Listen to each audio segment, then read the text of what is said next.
Bienvenidos al canal La Trama del Saber, y hoy vamos a hablar cómo nació el español, paque. No olviden suscribirse al canal. Los idiomas son el fruto de las diversas culturas que han pasado o influido a lo largo de la historia, en el territorio donde es hablado hoy. Desde una perspectiva histórica que no lingüística, abordaremos el nacimiento y desarrollo del segundo idioma, con más hablantes nativos del mundo, que no es otro que el castellano o español, pues ambas expresiones son válidas oficialmente antes de que llegaran a la península ibérica a establecer sus colonias fenicios y griegos y a conquistar parte de ella los cartagineses, las tierras de Iberia, como las denominaban los griegos, o Span, como se supone, la llamaban los fenicios. Estaban pobladas por una serie de pueblos, los cuales los estudiosos han clasificado principalmente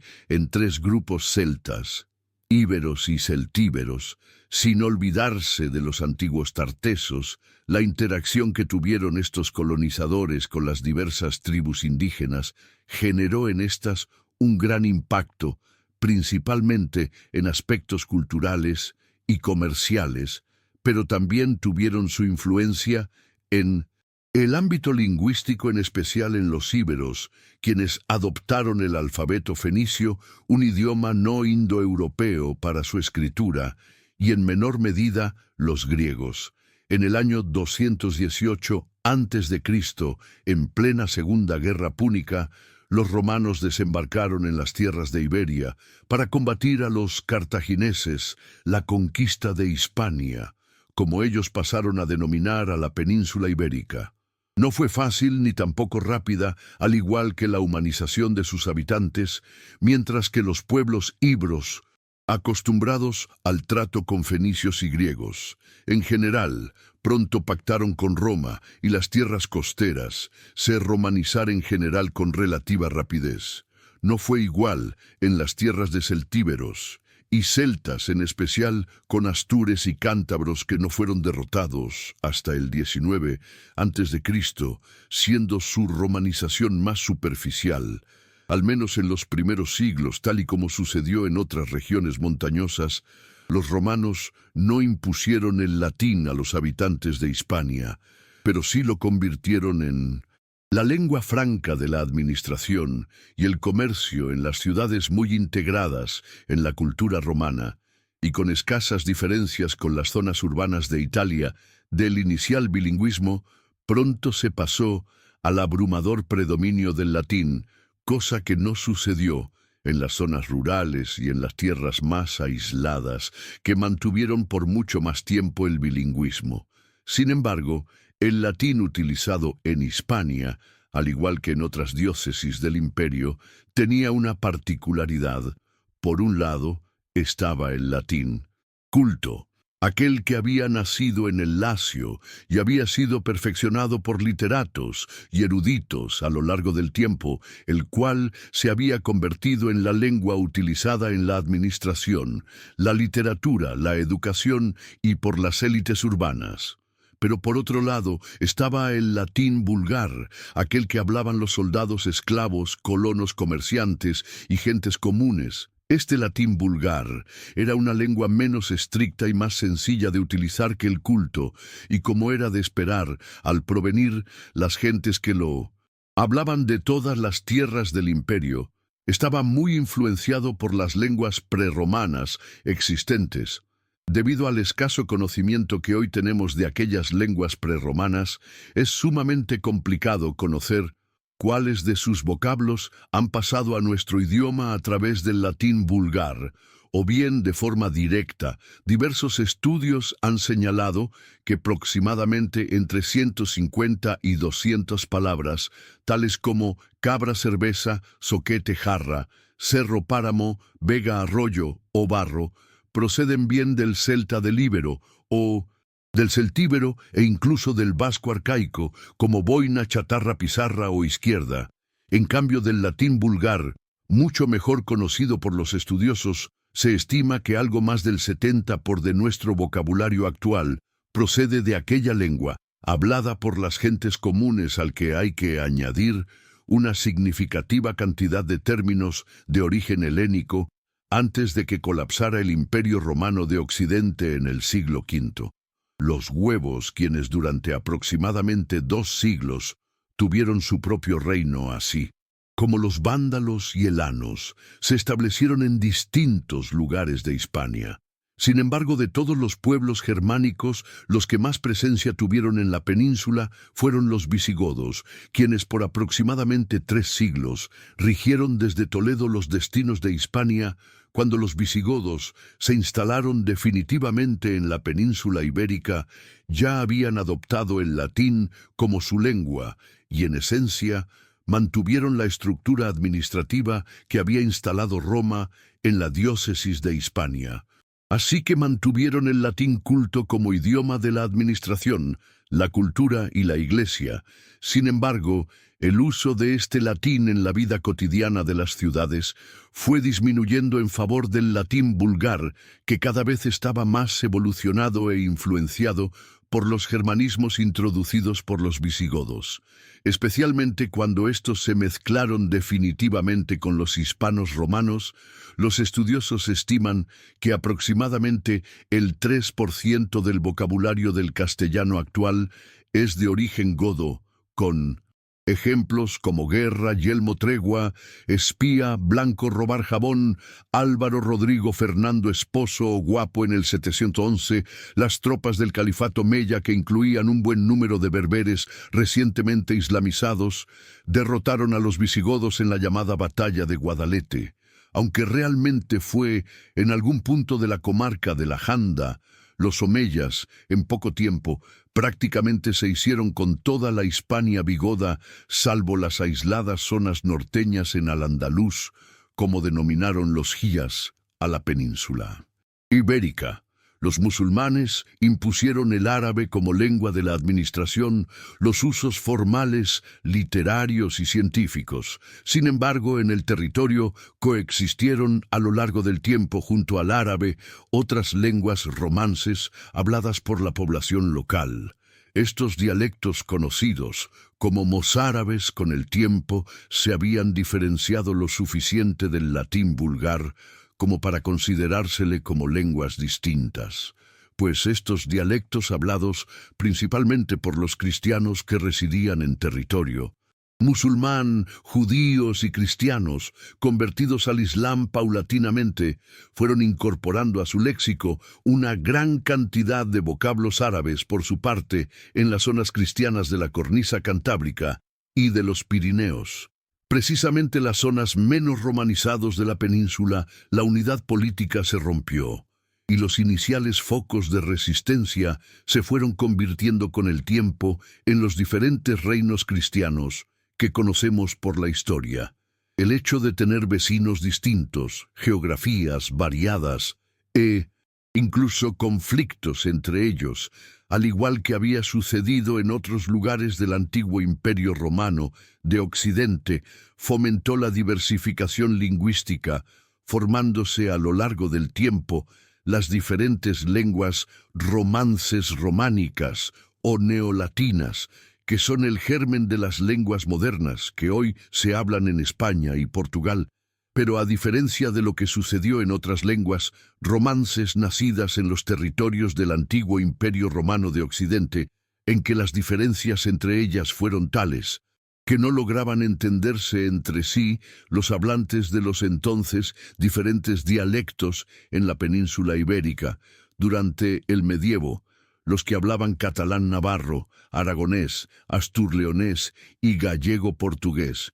no sin alguna dificultad, en algunos casos sí podían comprenderse entre ellos. En el entonces Reino de Asturias, en el año 850, el rey Ordoño I cedió a Rodrigo, no se sabe si su medio hermano o cuñado, el gobierno de un territorio fronterizo de inciertos límites, situado entre el sur del actual Cantabria y el norte de Burgos. Aquellas tierras fueron conocidas como el Condado de Castilla, probablemente por Castella, es decir, tierra de castillos. Aunque algunos historiadores medievales como Lucas de Tuy y Rodrigo Jiménez Terrada sugirieron que el nombre provenía de Bardulia, la tierra habitada por la tribu prerromana de los bulos, lo que inicialmente fue un condado de frontera, con el tiempo se convirtió en un reino, y del latín vulgar, hablado por sus gentes con la influencia del astur,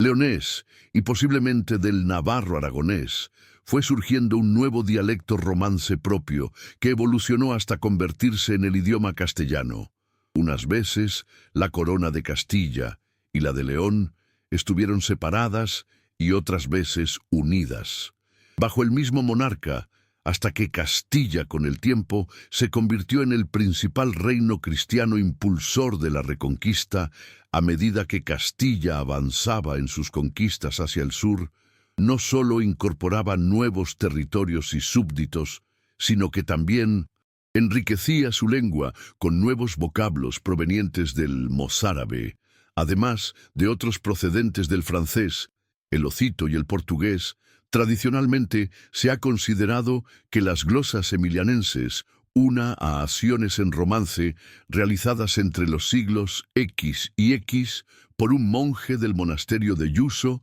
de la localidad riojana de San Millán de la Cogolla, en un texto escrito en latín, eran los primeros escritos en castellano. Sin embargo, desde hace unos años, hay estudiosos que se inclinan por pensar que estas anotaciones no se pueden considerar castellano, sino más bien protorromance riojano, o tal vez navarro-aragonés. En cambio, para un buen número de estudiosos con el aval de la Real Academia Española de la Lengua, consideran al conjunto de escritos, algunos de ellos del siglo IX, conocidos como cartularios de Valpuesta, conservados en la localidad burgalesa del mismo nombre, como los primeros escritos en castellano y no en un latín evolucionado, como se pensaba anteriormente el castellano debido a conquistas en al-Ándalus. Paulatinamente se fue consolidando como la lengua principal entre los dialectos romances del centro penins, pese a que en Astur-Leones se habían redactado escritos relativamente extensos, como por ejemplo el Fuero de Avilés en el siglo X y la Nodicia de Quesos en el siglo X. Aunque expertos como José Ramón Morala Rodríguez consideran este último no como astur-leonés, sino más bien como un latín tardío que empieza a distinguirse del vulgar, el verdadero impulso al castellano se dio con la publicación, alrededor del año 1195, del Cantar de Mio Cid, un hito literario que marcó el comienzo de la literatura en castellano. Poco después, Gonzalo de Berceo, con su obra Los Milagros de Nuestra Señora, contribuyó significativamente al desarrollo del idioma. Sin embargo, el momento decisivo para el castellano llegó con la coronación de Alonso Demo, el Sabio, en 1252 como rey de León y de Castilla en Toledo, bajo la atenta mirada del monarca, cuando no con su directa participación se tradujeron y crearon una gran cantidad de obras literarias, históricas, jurídicas y científicas. Sin embargo, a diferencia de lo que se consideraba en Europa cristiana de la época como la única lengua culta, no se hizo en latín, sino en un castellano oculto, al que posteriormente se ha denominado alfonsino. A diferencia de las obras escritas anteriormente en castellano, consideradas demasiado prosaicas por las personas letradas de la época, las toledanas se realizaron con una normalización ortográfica y una estandarización. Los eruditos y escribanos que redactaron estas obras supieron enriquecer el vocabulario, especialmente con términos originarios del árabe ocito y latín. Tras fallecer Alfonso X, el Sabio, el castellano disponía de los medios no solo para expresarse correctamente, sino también para la creación de obras literarias, científicas y jurídicas. Desde 1412, tanto en la corona de Castilla como la de Aragón, reinaba la dinastía Trastámara hasta que se unificaron las coronas con los reyes. Católicos, tiempo en que Castilla, el reino peninsular más poblado y también económicamente el más importante de todos, amplió su ámbito de influencia y con ello el de su idioma. Si bien en 1433, Enrique de Villena, en su obra Arte de Trobar, había realizado un estudio sobre fonética y ortografía del castellano, no fue hasta el 1492, el mismo en que Colón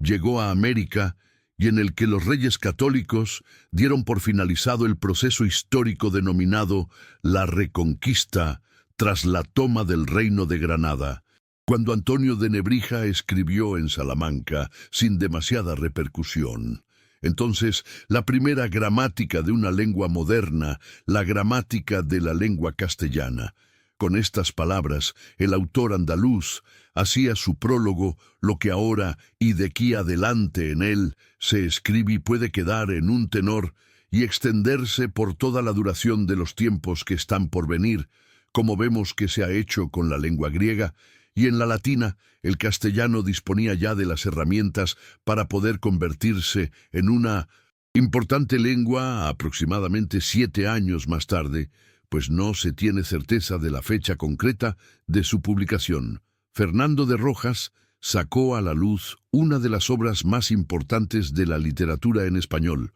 La Celestina, en 1605. Miguel de Cervantes publicó El ingenioso hidalgo Don Quijote de la Mancha, que junto a su segunda parte es la obra literaria más traducida del mundo, después de la Biblia, después de tantos siglos de presencia musulmana en la península ibérica, concretamente hasta que en 1909 Felipe I ordenó, tras diversas revueltas, expulsar a todos los moriscos de España. Es muy difícil precisar los vocablos de origen árabe que han pasado al castellano, pues gran parte de los textos mozárabes o andalusíes se han perdido. Los expertos consideran que entre un 5 y un 10% del léxico del castellano actual tienen su origen en el árabe. Ejemplos de ellos son acequia, ajedrez, almohada, almirante, alambique, alcalde, azúcar o guitarra. A mediados del siglo XV, la gran mayoría de los habitantes de la península ibérica hablaban castellano, pero la verdadera expansión del idioma se produjo gracias al vasto e importante imperio que tuvieron los Habsburgo españoles con posesiones, no solo en Europa, sino también en América, Asia, África y Oceanía, pero sin duda de especial importancia para el español fue el denominado Siglo de Oro de la literatura española. No solo gracias a los grandes escritores peninsulares, sino también por la inestimable aportación que hicieron los literatos americanos. Como, por ejemplo, el inca Garcilaso de la Vega, Mateo Rosas, de Oquendo, Sor Juana Inés de la Cruz, Juan del Valle y Caviedes, Juan Ruiz de Alarc, Herando Domínguez Camargo y Carlos de Sigüenza, y Góngora, entre muchos otros, que se podrían citar de los vocablos que se incorporaron al castellano desde las tierras de más allá del Atlántico y del Pacífico. Se pueden citar como ejemplos: chocolate, canoa, puma, maíz, chabacano, tabaco y cacique. Con el cambio de dinastía, los Borbones, en el siglo XVIII, se impulsó el uso del castellano como el idioma de la administración y de la educación en España, pero fue con las independencias de los nuevos estados americanos cuando el castellano comenzó a tomar un gran impulso en apenas unas decenas de años. De los 3 millones aproximadamente de personas que hablaban español en América, antes de las independencias, su número se duplicó. Hoy, el español es el idioma oficial de 19 países en América, además de España y Guinea Ecuatorial, y tiene un cierto grado de reconocimiento en Filipinas y en la República Árabe Saharaui Democrática, un país no reconocido internacionalmente, adscrito a día de hoy a Marruecos, en Estados Unidos, donde el castellano no es idioma oficial en ningún estado, aunque en Nuevo México, quien no posee idioma oficial tiene un fuerte reconocimiento cultural. Es tras México el segundo país del mundo con más hispanohablantes nativos en Israel. Existe una importante comunidad de judíos sefardín o el español en el ámbito doméstico. De hecho, existe una academia, postulada desde 2020 para ser miembro de la Asociación de Academias de la Lengua Española. Incluso el español es hablado en las dos únicas localidades civiles que existen en la Antártida, Ara, Fortín Sargento Cabral, y la chilena Villa Las Estrellas. Hoy el español, según el Instituto Cervantes, es la lengua materna de casi 500 millones de personas, y aproximadamente otros 100 millones más lo dominarían adecuadamente. Es el segundo idioma más hablado del planeta por habitantes nativos, y el cuarto más hablado en términos de número total de hablantes. Hay quien estima que para 2045 pudiera ser el primero en español. Escribieron entre otros Gabriela Mistral, Miguel Ángel Asturias, Pablo Neruda, Camilo José Cela, Miguel de Unamuno, Gabriel García Márquez, Rubén Darío, Octavio Paz, Mario Vargas, Llosa Vicente Alexandre y Jorge Luis Borges. Precisamente, este último calificó a nuestro idioma común como una de las más bellas lenguas que ha creado el hombre. Y precisamente nosotros, gracias a nuestros ancestros, podemos continuar.